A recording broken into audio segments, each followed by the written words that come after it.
Good morning, scholars. Today we're going to continue our journey through Pharr's Homeric Greek, a book for beginners, starting in on lesson 18, which will cover the perfect and pluperfect active of our verbs. So, first, what's the meaning of the perfect tense? The perfect tense denotes a completed action, the effects of which still continue in the present. So, ta oikemata oikodometai. The rooms have been constructed, i.e. their construction is finished. Ta oikemata oikodometai. Or tas poles auton par eretai. He has taken away and still holds their cities. Ta poles auton par eretai. From Demosthenes. This last example from Plato is really wonderful. Ti bouleuston poie, uden epe hocarmedes, ala bebuleumeta. What are you conspiring to do? Asked Socrates. Nothing, said Charmides. We have already conspired. Ti bouleueton poien, uden epe Charmides, ala bebuleumeta. So that bebuleumeta, we've already conspired. Too late to even ask. Wonderful. Okay. So the perfect tense often represents a completed present state. The effects of a completed action are seen in the resulting state. The state may be that of the subject or of the object. So, eporbeten kai eti kai nun te dorubemai. I was struck with fear, and even at the present am still in a state of agitation. Eporbeten kai eti kai nun te dorubemai. Likewise, the perfect can have a present meaning. Certain perfect verbs actually translate as present. When the perfect marks the enduring result rather than the completed act, it may often be translated by the present. So you see this a lot. Thus, kaklemai, have received a name, is just translated am called or even my name is, kaklemai. Katemai, have acquired, is just translated possess. Memnemai, have recalled, is just remember. Tethneka, have passed away, is just I am dead. And the most, there are some others, but the most common one, the important one, is oida, have found out, which is simply used to say I know something. Oida, I have found out. So, the main mark of the perfect tense is this phenomenon called reduplication. And so reduplication is the doubling of the sound standing at the beginning of a word. It is used in the perfect, the pluperfect, and the future perfect tenses in all moods to denote completed action. It is sometimes found in the present and the second aorist. So let's look at those instances first. So in the present, you see it reduplication in certain very common verbs. Didome, give, gignomai, become, memnesko, remind, titheme, place, histeme, stand, gignosko, know, pimpleme, fill. I left out the eta. I apologize. And then in the second aorist, you see it. A good example is the second aorist of ago. You see egagon, which is just ag, augmented. Egagon, I led, or I led. That's a second aorist where you have reduplication. There are others. But mainly, the mainstay of reduplication is in the perfect system. Perfect, pluperfect, and future perfect. So let's start with the first perfect. The stem of the first perfect is formed by adding ka to the reduplicated verb stem. So we have le luca, I have loosed, and then in the pluperfect, le luke, I had loosed. And Smythe has this nice little note. The kappa perfect is later in origin than the second perfect, and it seems to have started from verbs themselves in kappa, as in oika, from the perfect of the verb resemble. Now, so the endings that get attached to that reduplicated stem are very similar to the endings you've already learned for the first aorist active, but the third plural is the only one that's different. So you have a, as, amen, ate, but then se, as opposed to the an of the first aorist. So that ends up with, when you put it all together, the reduplicated verb stem, the tense suffix kappa, and the personal endings, you get from luo, le luca, le lucas, le luke, le lucamen, le lucate, le lucase. So repeat after me. Le luca, le lucas, le luke, le lucamen, le lucate, le lucase. Okay. So reduplication is takes several different forms depending on how the word starts off. So we have to start just the simplest case. And the simplest case is with verbs like luo, as we've just seen. And these are verbs that begin with a simple consonant, not including rho, or with a stop and a liquid. And these, all such verbs, place the initial consonant, repeat the initial consonant with epsilon before the stem. So from luo, release, you get leluca. From pempo, send, you get pepompa. From petho, persuade, you get pepeka. But you have exceptions, and these are verbs beginning in gamma nu, and most verbs beginning in gamma lambda, and some verbs beginning in beta lambda. So verbs in n, gl, and blah. So thus, from gignosco, you get egnoka. From glupo to carve, you get eglupa. And from blastano to sprout, you get blasteka. And so here, you have just a simple augment doing the work of reduplication. Now, another special case is where the verb begins with an initial aspirate. So an initial aspirate, that is a p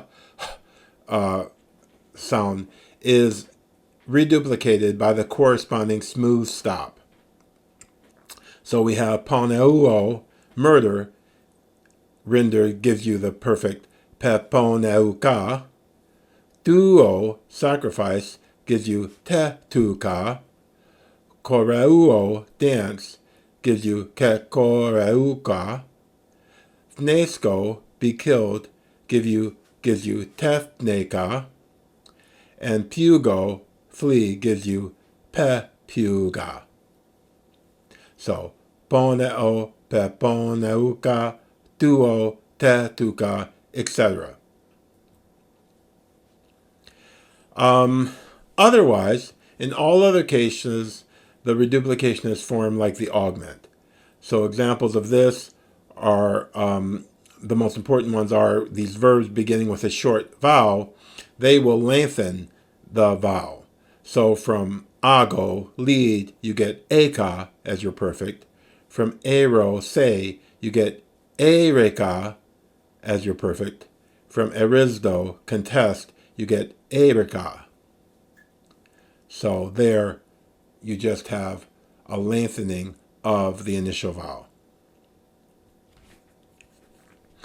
Also, a special case consists of verbs beginning with two or more consonants, or double consonant, and row. These just simply prefix epsilon, and if it begins with row, that row is doubled. So from tisdo, beginning with kappa tau, ktisdo, found, you get etika as your perfect. From sao, touch, you get psauka as your perfect. And from ripto, throw, you get ripa, with a doubling of the row. Then you have another special case where some verbs that begin with a liquid or with mu take epsilon iota instead of the reduplication. And these are some very important verbs, like lambano, take. Your perfect is elepa. And lancano, obtain, like I obtained, a full share. You get your perfect eleka. And then from composition, the verb lego, when it's used in composition, you get eloka. So soon eloka, I have collected all together. Okay? So your first perfect gets formed with the kappa, and then those endings, a, as, e, amen, ate, ase. But your second perfect is even simpler. The second perfect, the stem of the second perfect is formed by adding alpha, those endings, to the reduplicated verb stem directly. So from grappo, right, you get gagrapa. So you end up with gagrapa, gagrapas, gagrape, gagrapamen, gagrapate, gagrapase. And the second perfect is almost always found or formed from stems ending in a liquid or a stop consonant, and not generally from vowel stems. So you take ripto, to throw, and eripa, and pugo, to flee, puga. We see that these verbs end in a dental or a liquid letter. Okay. So on your layout, when you look at your principal parts of a verb, the perfect active will be your fourth principal part. So here I have three verbs: luo, luso, elusa, leluka. Peto, peso, epesa, pepeka. Lepo, lepso, elepon, leloipa.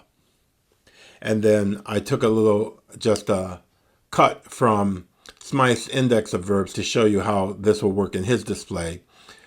The verb blopto, and he always gives you the stem or stems in the parentheses, which it means to hurt and injure. And then he'll give you the future, blopso, the first aorist, eblopsa, and then he gives you be blapa, which is the second perfect. So that perfect is always your fourth principal part. Following the present, the future, the aorist, you'll get your perfect active, to be followed by your perfect middle, be bla mai, and your aorist passive, bloptain. And then he'll follow up with any weirdness that there is. Okay. So, rounding this off, now we go to the pluperfect. What is the pluperfect versus the perfect? The pluperfect is simply the past of the perfect. Hence, it denotes a fixed state resulting from a completed action.